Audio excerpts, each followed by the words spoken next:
রাজধানীর ever care হাসপাতালে চিকিৎসাধীন বিএনপি চেয়ারপারসন বেগম খালেদা জিয়ার সুস্থতা কামনায় জুমার নামাজ শেষে সারা দেশে বিশেষ দোয়ার আয়োজন করা হয়। এতে অংশ নেন বিএনপি কেন্দ্রীয় ও স্থানীয় পর্যায়ের নেতাকর্মী ছাড়াও বিভিন্ন শ্রেণী পেশার মানুষ। জেলা রিপোর্টারদের পাঠানো তথ্য এবং ছবিতে ডেস্ক রিপোর্ট।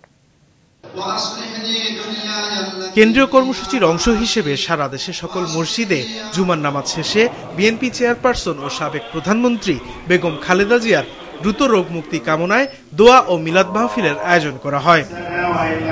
রাজশাহীতে বিশেষ এই মোনাজাতে অংশ নেন বিএনপি চেয়ারপারসনের উপদেষ্টা ও রাজশাহী 2 আসনের বিএনপি মনোনীত প্রার্থী মিজানুর রহমান মিনু। আমরা প্রাণ ভরে তার দোয়া করছি এবং আল্লাহ যেন তাকে খুব দ্রুতই আবার আমাদের মাঝে ফিরে নিয়ে আসেন এবং তিন জাতির এই ক্রান্তিকালে তিনি বাংলাদেশের একমাত্র অপশন। লক্ষ্মীপুর শহরের চকবাজার জামে মসজিদে খালেদা জিয়ার সুস্থতা কামনায় দোয়া মাহফিলের আয়োজন করা হয়। এতে উপস্থিত ছিলেন দলের যুগ্ম মহাসচিব শহীদ উদ্দিন চৌধুরী আনি।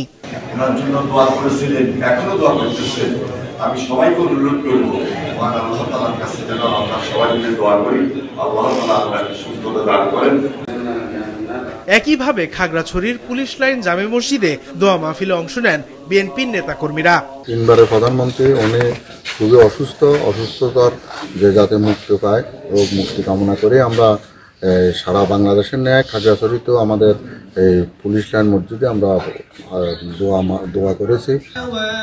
খালেদা জিয়ার সুস্থতা কামনায় পাবনার বিভিন্ন মসজিদে কোরআন খতম ও বিশেষ দোয়া মাহফিল অনুষ্ঠিত হয়েছে। জেলা শহরের পাশাপাশি দোয়া পড়ানো হয় প্রত্যন্ত এলাকাতেও। বাদজুমা সাথিয়া উপজেলার ছাতক বরাট উত্তরপাড়া জামে মসজিদে বিশেষ দোয়ার আয়োজন করেন জিয়া পরিষদের কেন্দ্রীয় নির্বাহী পরিষদের সদস্য ইঞ্জিনিয়ার মোহাম্মদ শফিকুল ইসলাম। পরে উপস্থিত মুসল্লি, এতিম ও অসহায়দের মাঝে খাবার বিতরণ করেন আয়োজকেরা।